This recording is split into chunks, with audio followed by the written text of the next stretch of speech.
हमारे पास डिफरेंट किस्म के मॉडल्स हैं जिसमें मैकेनिकल इंजरी शो किए गए हैं। मैकेनिकल इंजरी जो है उनके मेन अगर क्लासिफिकेशन की बात की जाए तो इसमें हमारे पास 7 मेजर क्लासिफिकेशन आती है, जिसमें आते हैं एब्रेशंस, कंट्यूजन को हम ब्रूसेस भी कहते हैं, laceration, incise wounds, step wounds, fire arm wounds, fracture and dislocation. तो ये हमारे पास हो गए मैकेनिकल इंजरीज। यहाँ पर अगर हम देखें तो सबसे पहले अगर हम बात करें कि हमारे पास ये जो सबसे पहले वाला मॉडल है इसमें आप लोग देखें तो यहाँ पर जो ज़्यादातर मॉडल्स है उनमें 3 चीज़ें कॉमन है। एक इंसाइज्ड वुंड है, एक लेसरेटेड वुंड्स है और इसके अलावा एक स्टेप वुंड्स है। हमारे पास ये बात आप लोगों ने याद रखनी है कि जो इंसाइज्ड वुंड होती है वो शार्प ऑब्जेक्ट या शार्प वेपन की वजह से होती है, जबकि हमारे पास लेसरेटेड वुंड जो है वो ब्लंट ऑब्जेक्ट या ब्लंट वेपन की वजह से होती है, और हमारे पास जो स्टेप वुंड्स होती हैं वो पॉइंटेड शार्प या ब्लंट वेपन की वजह से होते हैं। तो सबसे पहले अगर हम बात करें कि इंसाइज्ड वुंड हमारे पास मोस्ट कॉमनली कौन कौन से लोकेशंस पे प्रेजेंट होती हैं, तो इंसाइज्ड वुंड जो है वो हमारे पास किसी भी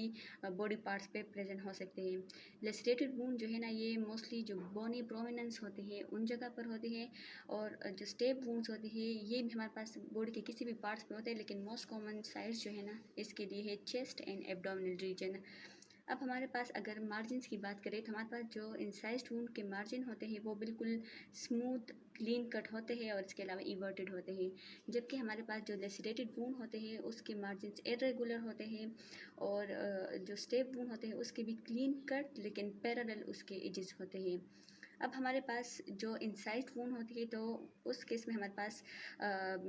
एब्रेशन जो है ना वो नहीं होती, बिल्कुल नहीं होती इंसाइज्ड वुंड में। लेसरेटेड वुंड में हमारे पास अक्सर जो है वो एब्रेशन प्रेजेंट होती है on the edges of the wound, और हमारे पास जो स्टेप वुंड्स होती है उसमें भी एब्रेशंस नहीं होते। तो इंसाइज्ड और स्टेप वुंड में हमारे पास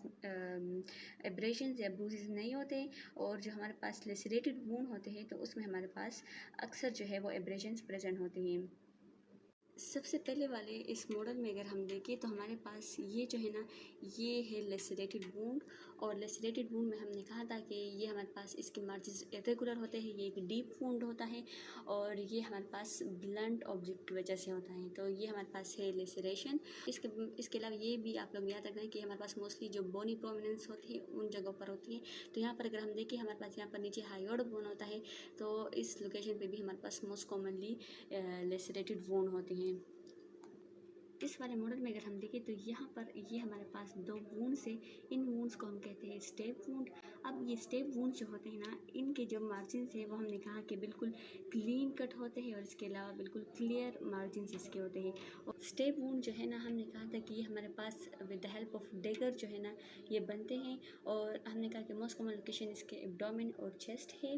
और इसके अलावा इसकी अगर हम लेंथ की बात करें तो इसकी लेंथ जो है वो कुछ ज़्यादा नहीं होती है। आप लोग देखिए बिल्कुल शॉर्ट्स है, लेकिन इसकी जो डेप्थ है वो बहुत ज़्यादा होती है as compare to the incised wound, जिसमें हमारे पास जो लेंथ है वो ज़्यादा होती है as compare to the depth, लेकिन स्टेप वुंड में हमारे पास डेप्थ जो है ना बहुत ज़्यादा होती है। ये हमारे पास है इंसाइज्ड वुंड। अब इस इंसाइज्ड वुंड में हमने कहा कि हमारे पास शार्प ऑब्जेक्ट या वेपन के हेल्प से ये बनते हैं, जिसमें हमारे पास नाइफ्स आते हैं। इनके मार्जिन की हमने बात की कि हमारे पास वो बिल्कुल क्लीन कट स्मूथ मार्जिन होते हैं लेकिन इवर्टेड होते हैं, और इसके अलावा हमारे पास इसकी शेप जो है ना या तो वो हमारे पास लीनियर होगी या स्पिंडल शेप होगी, तो ये आप लोगों ने याद रखना है। और लेंथ भी अगर आप लोग देखें तो इसकी लेंथ ज़्यादा है, जबकि स्टेप वुंड में हमारे पास क्या था उसमें हमारे पास डेप्थ ज़्यादा था और लेंथ बिल्कुल उसमें शॉर्ट था। ये भी हमारे पास लेसरेटेड वुंड है जिसमें मार्जिन बिल्कुल इरेगुलर है, और एक डीप वुंड हमारे पास बना हुआ है, एंड नीचे जो हमारे पास अंडरलाइन बोन्स है इसके ऊपर हायोड बोन के ऊपर ये बना है। ये भी हमारे पास लेसरेटेड वुंड है और इसमें बिल्कुल डीप कट हुआ है, और इसके अलावा हमारे पास इसकी मार्जिन जो है वो इरेगुलर है, तो हम कहते हैं कि lacerated wound in the neck region. इस मॉडल में अगर हम देखें तो हमारे पास डिफरेंट जो है वो लेसरेटेड वुंड्स हैं in the neck region, multiple lacerated wound है, सिंगल लेसरेटेड वुंड नहीं है। ये भी हमारे पास नेक रीजन में लेसरेटेड वुंड है, एक डीपली कट, और अब मेडिकल इम्पोर्टेंस की अगर हम बात करें तो हमारे पास जो मोस्टली केसेस होते हैं लेसरेटेड वूंड के, इंसाइज्ड वूंड के, या हमारे पास जो स्टेप वूंड्स होते हैं, तो ये हमारे पास होमिसिडल्स होते हैं। इसके अलावा कुछ इंसाइज्ड और लेसरेटेड वूंड जो है वो हमारे पास सुसाइडल केसेस में भी होते हैं। और ये शेप ऑफ द वूंड से हमें क्या पता चलता है, तो आप लोग ने ये लिखना है कि इससे हमें ये पता चलता है कि ये कौन सा वेपन या कौन सा जो ऑब्जेक्ट है वो इस वूंड के बनाने में यूज़ हुआ है। तो उससे हमें type of weapons which is used in this wound वो भी हमें पता चल जाता है।